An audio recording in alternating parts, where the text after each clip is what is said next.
Let's talk adaptations. Hey, I'm Keely. I'm an occupational therapist, and I review makeup through the lens of accessibility because a good product includes good packaging design. Today, we're reviewing the REFY Skin Base Fluid Tint. I am shade 120C. I'm wearing it on my face right now, but let's talk about how accessible it is. First off, the secondary packaging, so like the packaging that the packaging comes in, is pretty typical with a box, but one side was covered with a sticker and the other side had like a small circular sticker. So you immediately have to have pretty good dexterity even to just get like into the box. Now, looking at the primary, the main packaging, there's really not a ton of strength required to open this product because the packaging is a demi matte texture, so you get a little bit more grip when you're going to open it. But once you are inside the product, that's where it starts to kind of break down a little bit. REFI's idea with this product was that this would be like the palette, right? So you just push down and you'd be able to apply it without putting product on the back of your hand, which sounds great in theory, but in practice, I don't know how functional this is. This little lip requires a lot of precision to push down in the just right way. And if you're someone who struggles with finger pain, dexterity, hypermobility,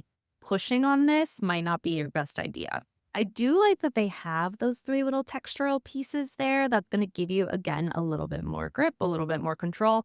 But I don't know if you're pushing down on this. It takes a lot of pressure to get it dispensed. I also find that if you're just pushing on this edge, it might accidentally fall over and there's no like corners, so it's just gonna roll right away. Sensorially or like formula wise, that is where this product shines. This product is for my sensory sensitive babes. As someone who is sensory sensitive, I don't like when I can really feel my makeup on my face, and this stuff disappears. I've worn it multiple times at this point, and every time I go, whoa, my skin looks really good. Oh, right, I have a skin tint on. So formula wise, if you are looking for something that's lightweight, that's easy to wear, that doesn't feel really heavy on the skin and just gives you like a my skin but better, this is going to be a great product for you. Now, cognitively is where we again get into some challenges, because if you were not a makeup person and you just got this product, I guess the little pieces could tell you like, hey, this is where you're going to push. But I could see being really confused by how exactly to dispense and then use this product. Not to mention, at the end of every application, you are supposed to clean off the palette, which is going to add just an extra step, which can be hard if you're someone who is neurodivergent like me with ADHD, and I might just end up leaving it or forget to clean it. Is it intuitive if you're a makeup artist? Sure. Is it intuitive if you're someone who does makeup often? Sure, but because the dispenser is a little bit different and there's no like picture cues telling you how to dispense it, it might be a little tricky if you're someone who's like brand new to makeup. Finally, when I'm reviewing things, I'm also looking at the tolerance for error. So if I were to put this on wrong, or if I were to accidentally drop it or something else, is this product going to be able to withhold all of that? If you drop this, it is going to roll away.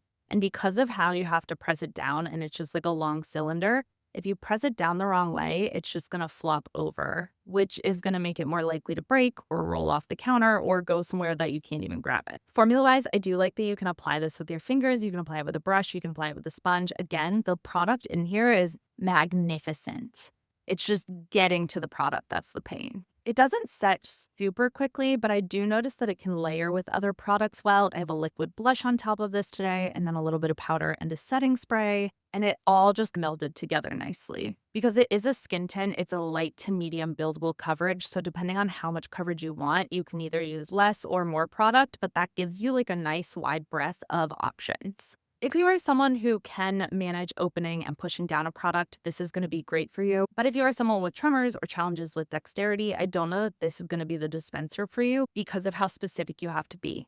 Now, let's talk adaptations. The biggest adaptation that I found for this one is if you are holding it down, instead of using it and dispensing it in the way they want you to, you can use your entire hand with like your fingers split, so that you're still pushing down and dispensing the product, but it's not going to accidentally tip over because you're more like dispersing how you're pushing down. That is my number one tip to adapt this. The other thing you can do if you want to reduce the roll, you could add a little gemstone or the little like 3D shape to this and just glue it on there so that if you do accidentally roll it, it's going to catch on that stone and hopefully not go like all over. This skin tint retails for $40. It's called a radiant finish, which I think you can definitely see. They say 1 to 2 pumps for light coverage and 3 to 4 pumps for medium coverage. I'm using about 3 pumps. I think I'm gonna be using this all the time during the summer because of the sensorial experience and the comfortability once it's on, and I don't wanna hate on them trying to do something innovative, right? But I wonder if they got anyone who was disabled in these focus groups and what their thoughts were on the cap, because I find it a little bit tricky, but I don't know. Let me know your thoughts. And as a reminder, I do offer one-to-one makeup modified lessons where we'll go through where your challenges are. We can identify if you wanna learn how to do an eye, if you wanna learn how to apply mascara, if you're just struggling with everything.